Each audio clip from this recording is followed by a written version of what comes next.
Happy Sabbath, everyone.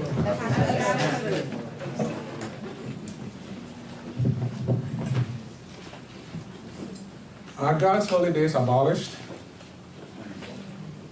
We know tomorrow is another holiday, so speak about God's holidays.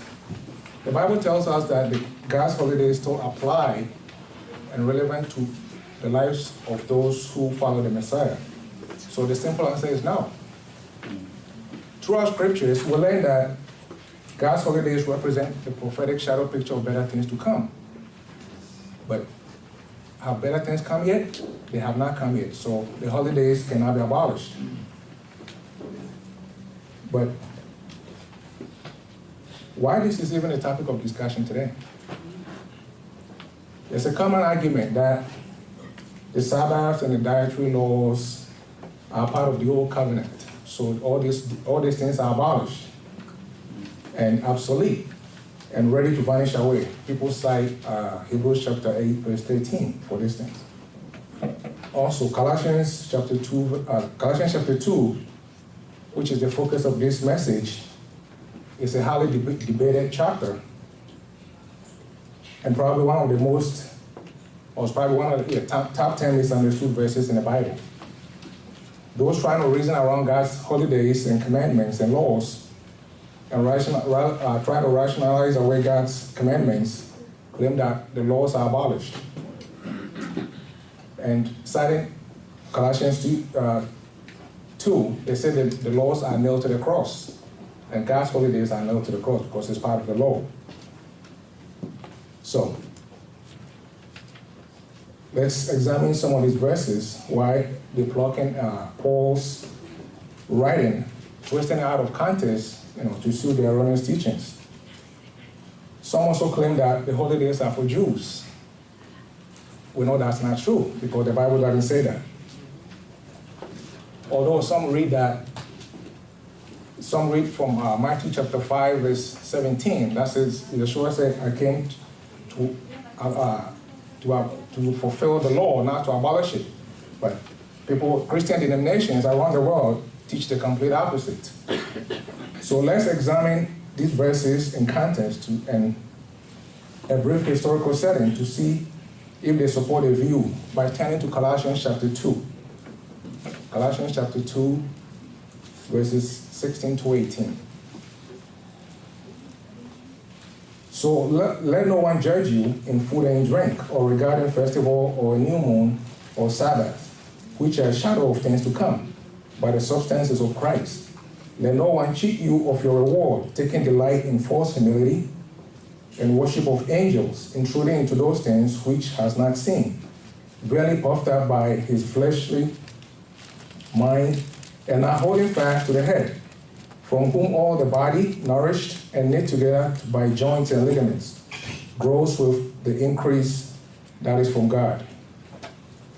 If we look down in verses 20, 22 to 23, it says, therefore, if you die with Christ from the basic principles of the world, why, as though living in the world, do you subject yourself to regulations, which all concern things which perish with the using according to the commandments and doctrines of men? These things indeed have appearance of wisdom in self-imposed religion, false humility, and neglect of the body, but of no value against the indulgence of the flesh. So, did Paul intend to say that God's holiday are abolished? If so, we find immediate problems. If this is what he meant, it's difficult to explain why he left the issue so muddled, not clearly stating that the practices were unnecessary. After all, the Colossian church was primarily Gentile, if you read verse 13. So Paul could have used this epistle to make it plain that these practices were no longer binding on Christians. However, Paul nowhere said that. Instead, regarding the practices and festivals, the new moons and the Sabbath, he said, to let no one judge you, which is quite different from saying these practices are unnecessary or obsolete, as other people claim. A more basic question to ask is whether Old Testament practices were even the core of what Paul was addressing here.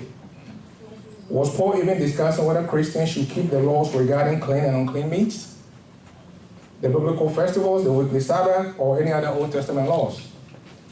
So who are these people that were judging the Colossian Christians? These were Gnostics.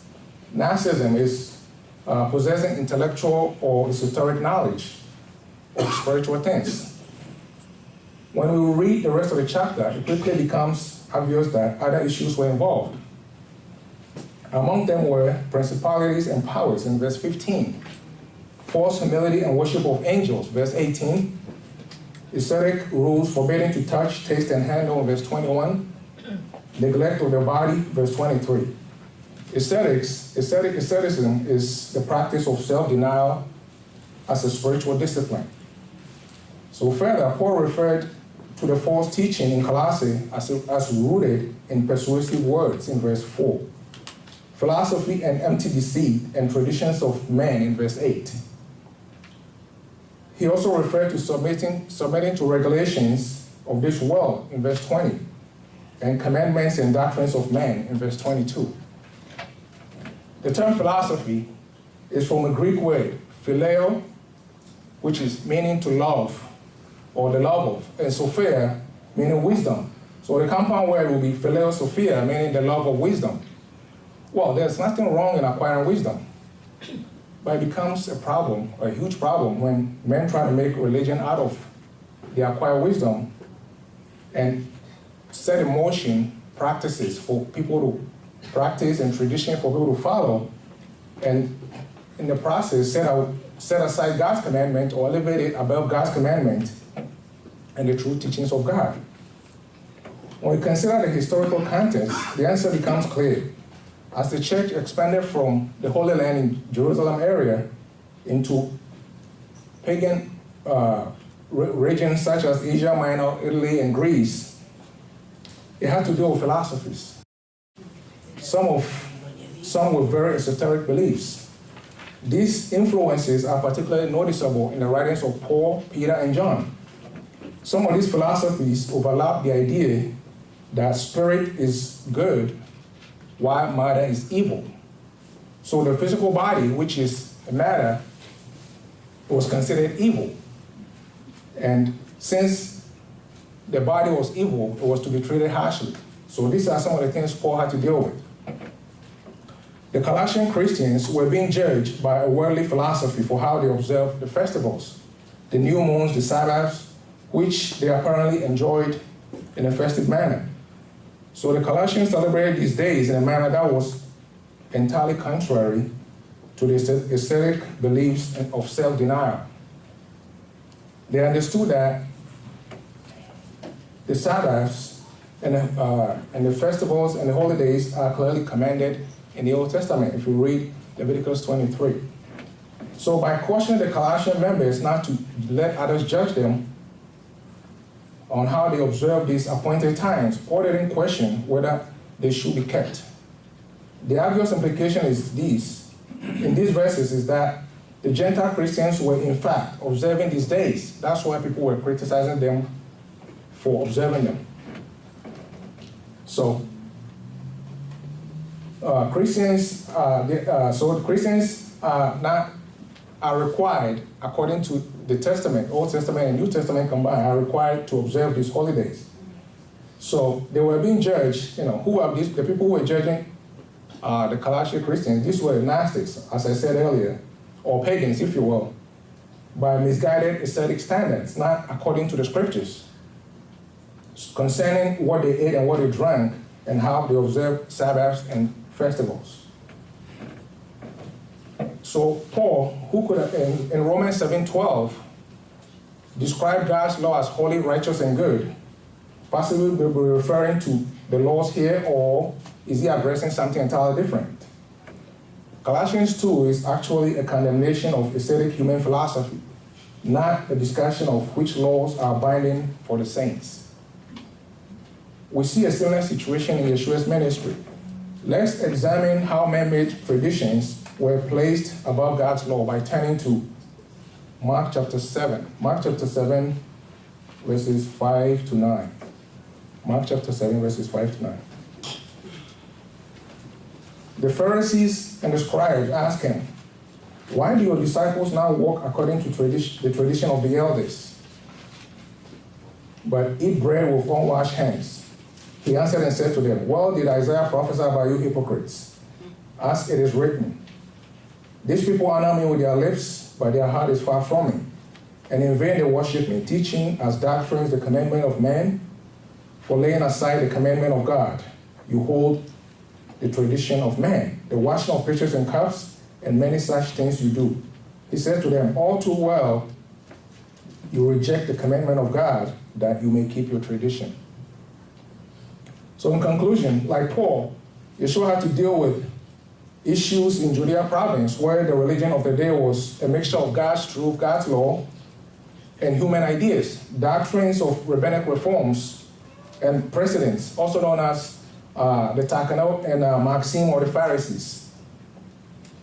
Many traditions and practices have been around for a long time and will no doubt continue to do so in our lifetimes until the Messiah returns and set all things straight. Therefore, lawlessness will rapidly increase. Will increase throughout our lifetime as people continue to reject God's law and do what seems right in their own sight, in their own mind, in their own opinions, or based on what their heart desire. But we are commanded to be obedient, to show that we love our Creator, as King David did in Psalm 119. And we are warned not to practice lawlessness.